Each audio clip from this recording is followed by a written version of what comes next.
Yo les paso aquí la diapositiva.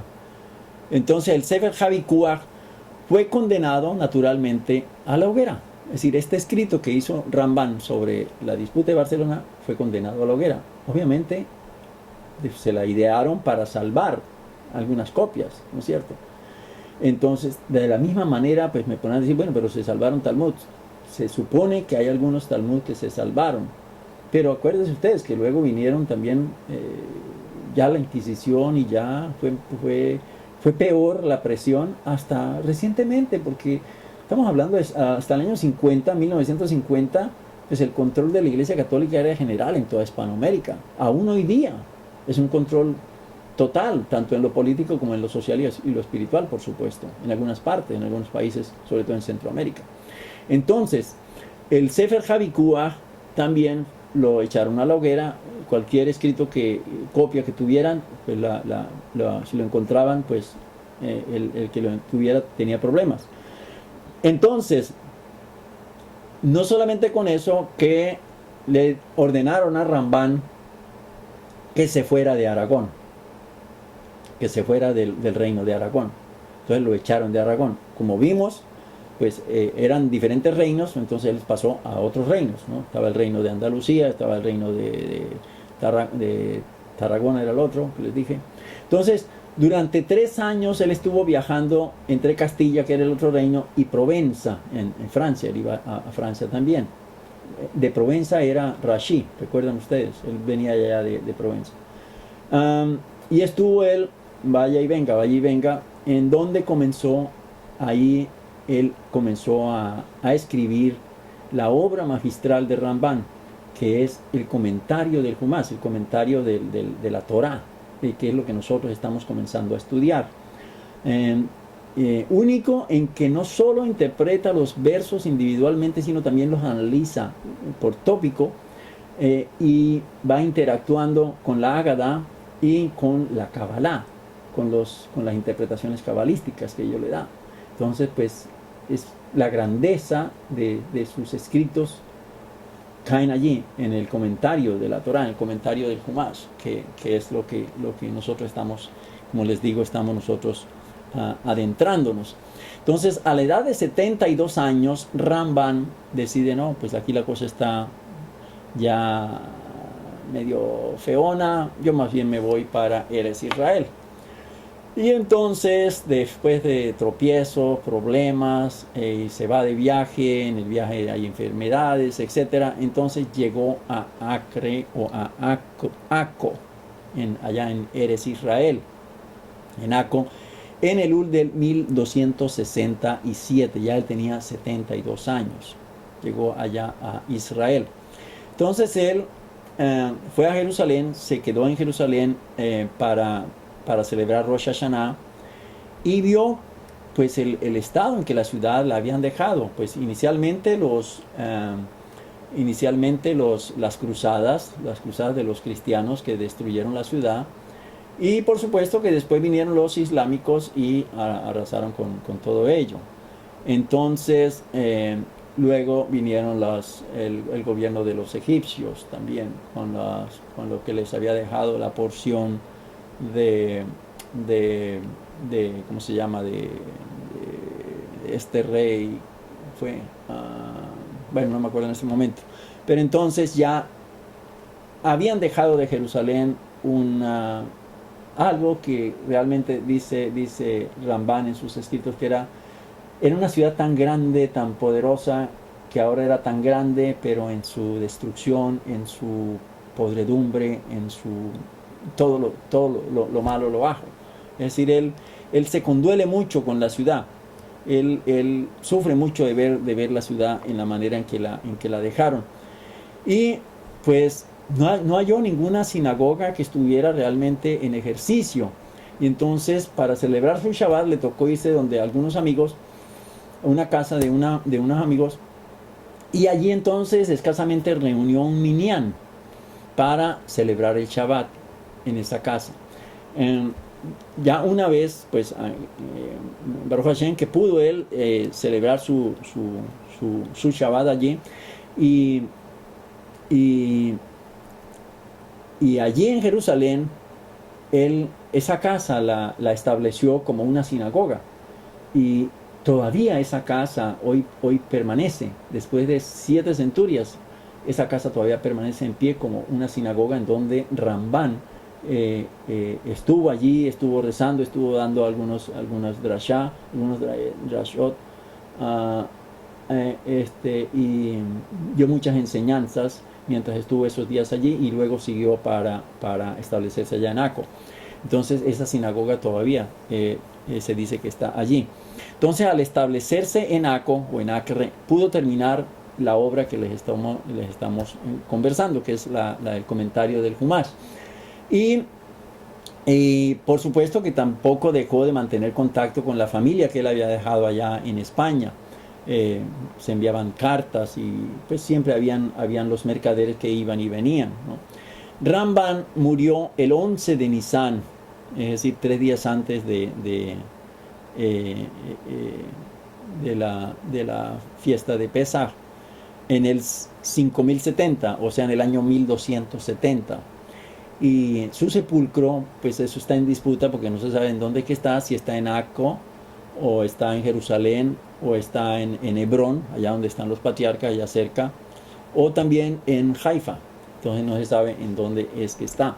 Entonces, esa es más o menos la semblanza de lo que es Rambán, pues mucho más grande, pero se la he querido también traer aquí para que tengamos una idea de cómo es, quién es este personaje del cual nosotros hemos estado hablando tanto tiempo y que hablaremos mucho tiempo hacia el futuro cuando nos estemos refiriendo a la Torá.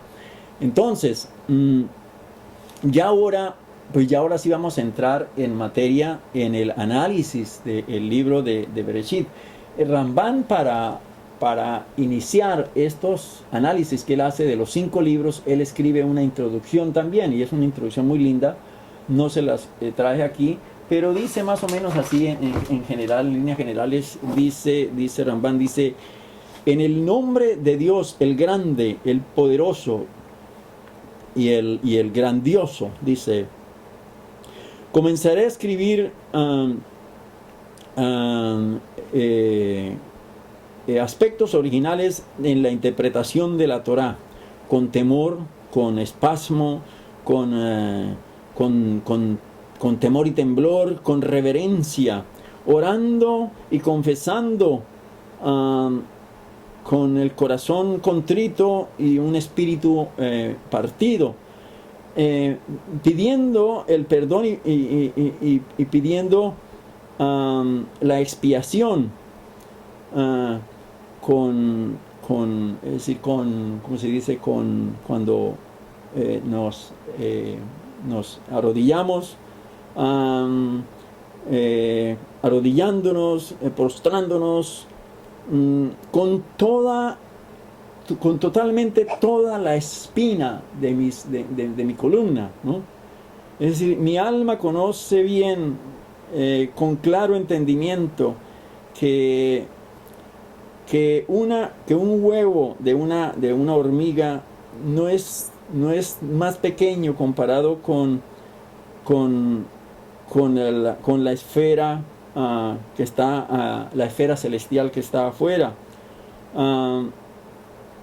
Y así mi sabiduría es pequeña y mi conocimiento es corto comparado con los secretos de la Torá escondidas en esa casa secreta, en esa cámara. Y así sigue él dando una exaltación muy grande sobre toda la Torá. Eso en general de los 5 libros. Ya luego él entra en lo que es el libro de Bereshit, que es con el que comienza el libro de Bereshit. Entonces aquí ya dice, ya él comienza en este análisis que ya sí les traigo, y dice, permítanme un segundo, dice, Moisés nuestro maestro escribió este libro de Génesis. Entonces aquí ya entramos en la manera en que Rambán va a encontrar cómo fue que se nos dio a nosotros este libro. Entonces allí nosotros vamos a conocer realmente qué es lo que pasó con la Torá, de qué manera Ramban lo percibió y nos lo está transmitiendo a nosotros. Entonces dice Ramban que Moisés, nuestro maestro, escribió este libro de Génesis junto con toda la Torá de la boca del Santo, bendito es. Dice, es probable que él la escribió en el monte Sinaí porque allí se le dijo, sube a mí al monte y espera allá, y te daré las tablas de piedra y la Torá y los mandamientos que he escrito para enseñarles, como está en Éxodo 24:12. Entonces las tablas de piedra incluyen pues las tabletas, las dos bloques, y por supuesto la escritura, que son los 10 mandamientos, es decir, no solamente los 10 mandamientos de por sí, sino pues que ahí iba incluido toda esa información, ¿no es cierto? Que luego se le fue desglosando con el correr de su estancia allí en el desierto. Entonces, cuando dice el mandamiento, ¿sí? Estamos viendo que dice las tablas de piedra. Entonces ahí donde está aclarando el que incluye la escritura y los 10 mandamientos. Cuando dice y la Torah y los mandamientos, ¿no? Y dice y los mandamientos, porque está hablando en singular, que realmente aquí la tradujeron como los mandamientos porque es lo que conocemos, pero Hashem originalmente dice y el mandamiento que he escrito para enseñarles. Entonces Ramban dice, y el mandamiento incluye el número de todos los mandamientos positivos y los negativos, es decir, los 613 que vinimos a conocer posteriormente. Entonces, dice, siendo así, la expresión y la Torah, cuando está hablando allí, y la Torah, entonces allí incluye las historias tanto desde el comienzo de Génesis, y se le llama Torah, porque es una enseñanza, ¿no es cierto? Ya que enseña a la gente el camino de la fe. Entonces por eso se le llama Torah, enseñanza, o guía también, ¿no? Pero casi literalmente como enseñanza. ¿Por qué? Porque le enseña a la gente el camino de la fe, y le enseña el camino de comportamiento delante de la sociedad. Entonces dice Ramban, al descender del monte, él, Moisés, escribió la Torah desde el principio de Génesis hasta el final de la historia del tabernáculo. Entonces toda la Torah fue escrita por él. Dice, él escribió la conclusión de la Torah al final de los 40 años de vagar en el desierto, cuando dijo, por orden de Dios, que dijo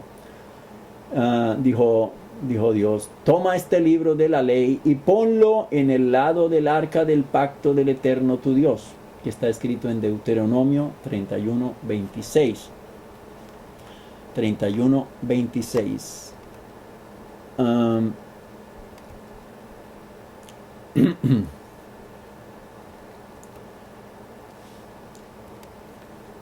Esta visión, dice Ramban, concuerda con la opinión del sabio talmúdico, o sea, de Rabí Yohanan, que está en Gitín 60, que dice que la Torah fue escrita en secciones. ¿Qué quiere decir esto? Que cuando una sección se le declaraba a Moisés, de inmediato él la escribía. Cuando se completaron todas las secciones, entonces él las compiló, las reunió todas y formó lo que fue ya el Sefer HaTorah, el libro de la Torah, una sola Torah. Sin embargo, esto de acuerdo a Rabí Yohanan, que está en Gitín, en el Talmud en Gitín 60b. Sin embargo, de acuerdo con el sabio que dice que la Torah fue entregada en su totalidad, ¿sí? De un solo que este rabino fue el rabino Resh Lakish, quien sostiene que Moisés escribió toda la Torah en un tiempo después de que todas las secciones se habían dado a él intermitentemente durante los 40 años y fueron sistematizadas adecuadamente en su mente. Entonces se le fue dada en su mente y llegó un momento que se sentó y bueno, ahora escribir, comenzó a escribir, obviamente ahí con la gente que le ayudaba, y esa es la opinión del rabino Lakish. Entonces, todo estaba escrito en el año 40, ¿sí? El 40 de vagar en el desierto, cuando Moisés fue mandado los profetas que hacían mención a ellos mismos. Entonces,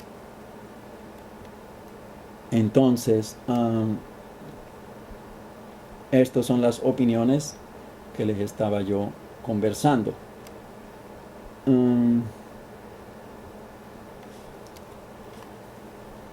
Entonces, dice también en Deuteronomio 31:19, dice: y ahora escribí para vosotros este cántico, y enséñalo tú a los hijos de Israel, poniéndolo en su boca, para que este cántico me sirva de testimonio contra los hijos de Israel.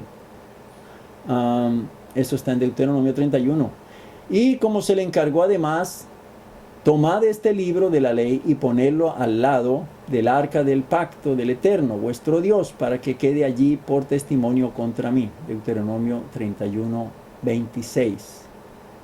Entonces, esto es la referencia que está tomando Ramban sobre cómo fue que se le dio la Torah a Moisés. Entonces dice: en cualquier caso, habría sido adecuado para él escribir en el comienzo del libro de Génesis, ¿no es cierto? Y Dios habló a Moisés todas estas palabras diciendo. Entonces, la razón por la que fue escrito anónimamente, sin la frase introductoria anterior, ¿no? Esta es la manera que hubiera podido ser, dice Ramban, pero no fue escrito así, ¿sí? Que generalmente los profetas hablan: y vino una visión a mí estando en el río, estando en tal parte, etcétera, etcétera. A mí, profeta Eliyahu, hijo de Ben Yosé, etcétera, etcétera. ¿Sí? Así hablan los profetas. En el caso de Moisés fue tan humilde que él tuvo mucho cuidado cuando se refirió a cómo voy a entregar yo la Torah. Entonces por eso él habla a veces como en tercera persona, es decir, no se está ni inmiscuyendo en la mayoría de los libros. En uno ya él habla diferente. Entonces, si hubiese dicho: y Dios habló a Moisés todas estas palabras diciendo en el principio creó Dios los cielos y la tierra, etcétera, etcétera, etcétera. Entonces dice que la razón por la que fue escrito anónimamente, sin la frase introductoria anterior, es que nuestro maestro Moisés no escribió la Torah en primera persona como los profetas que hacían mención a ellos mismos, ¿no? Que es lo que les estaba yo compartiendo. Por ejemplo, en Ezequiel, que dice: y la palabra del Eterno vino a mí diciendo: hijo de hombre, Ezequiel 3:16, 17, el 12:1, etc. Y en Jeremías también se dice: y la palabra del Eterno vino a mí, etcétera, etcétera, que dice Jeremías 1:4. ¿Ya? Entonces, hay una diferencia, ¿se dan cuenta? Entonces, Moisés, nuestro maestro, Moshe Rabenu, como le llamamos en hebreo, nuestro maestro, sin embargo, escribió la historia de todas las generaciones anteriores y su propia genealogía, pero tanto la historia y las experiencias, en tercera persona. ¿Ya? Por lo tanto dice: y Dios habló a Moisés diciendo, en Éxodo 6:2, dice, como si estuviera hablando de otra persona. Es decir, yo lo puedo decir: y Dios habló a Moisés diciendo, ¿no? Es como si yo estuviera hablando de una tercera persona. Él escribió de esa manera. Entonces es la manera en que él entendió con su humildad que debía él escribir la grande obra que él tenía que entregarle a la humanidad. Entonces lo hace como si estuviera él hablando de otra persona.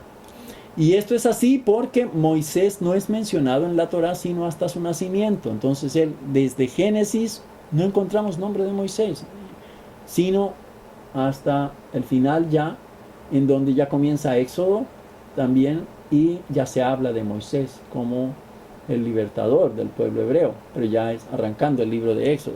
Tenemos que tener en consideración algo, y es que la Torah fue dada completa. Ahí no es que miremos que el libro de Bereshit, que el libro de Shemot, no, ahí fue todo el rollo. ¿Sí? Así como lo vemos en nuestras sinagogas en un Sefer Torah, pues ahí no está distinguido cuál es Bereshit, cuál es Éxodo, cuál es etcétera. No, ahí está todo seguido, ¿sí? Ni hay capítulos, ni hay versículos, ni nada. Ahí el que lee el Sefer Torah, pues tiene que saber leer un Sefer Torah para poderlo leer y entender, porque ahí no va a encontrar ni capítulos, ni vocales, ni versos, ni este es el libro de Éxodo, ni este es el libro de Bereshit, ni este es el libro de Vayikra, absolutamente nada de eso, ¿ya? Todo fue dado como quien dice, como que vino el pintor y pasó la brocha y la regó por todo el front, ¿no? Entonces, por eso es que de esta manera él ya no viene a mencionarse sino en lo que le corresponde a él, cuando entra él a actuar, que es en la liberación del pueblo hebreo, en lo que conocemos y lo dividimos nosotros en el libro del Éxodo. Pero eso fue una división nuestra, humana, no fue de Moisés, ¿no? Todo eso, como les digo, fue compilado en la Torá. La Torá. Y incluso en ese momento también se le menciona como si alguien más estaba hablando de él, ¿no?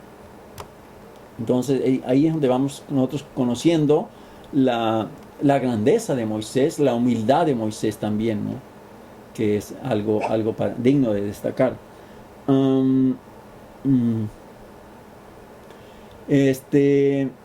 Dice enseguida que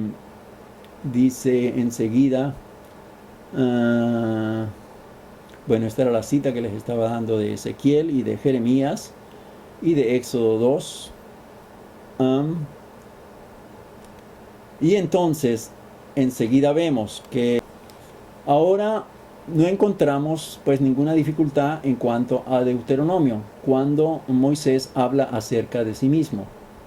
Como él dice, y yo supliqué al Eterno en aquel tiempo, diciendo, cuando dice eso en Deuteronomio 3:23, dice, y oré al Eterno diciendo, Eterno Dios, no destruyas a tu pueblo y a tu herencia que tú redimiste con tu grandeza y sacaste de Egipto con poder fuerte. Está en Deuteronomio 9:26.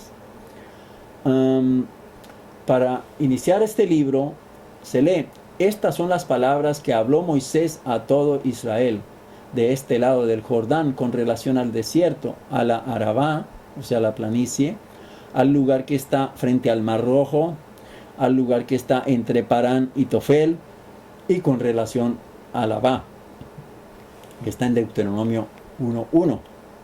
Entonces ya ahí es un poco diferente la manera de escribirlo. Entonces, así en todo Deuteronomio es como si él narrara las cosas en el lenguaje exacto en que a él le fueron pronunciadas. La razón de la Torá de por qué está escrito en esta forma, a saber, en tercera persona, es que precedió a la creación del mundo, como dice el Talmud en Shabbat 88b, ¿ya? Que es lo que me estaba haciendo la observación a Saría ahorita.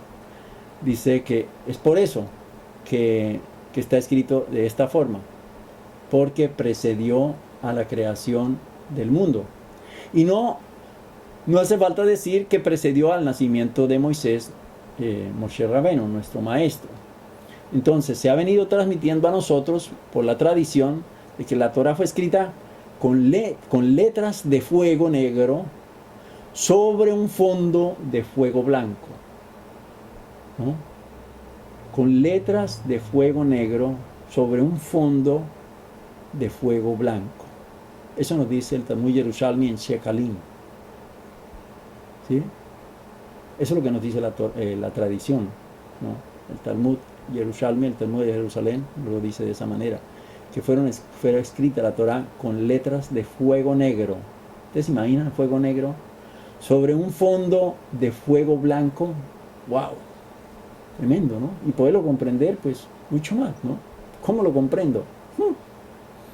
Entonces, así Moisés fue como un escriba que copia de un libro antiguo, por lo que lo escribió anónimamente. Entonces, esto es la manera en por qué es que Ramban está dándonos abriéndonos el sobre de la carta para indicarnos de qué manera fue escrita la Torá, por qué fue escrita la Torá de esta manera, por qué Moisés usó este estilo, y eso lo vamos a seguir viendo en el transcurso de nuestra clase siguiente, cuando ya estamos analizando más a conciencia los versos que vienen precediendo.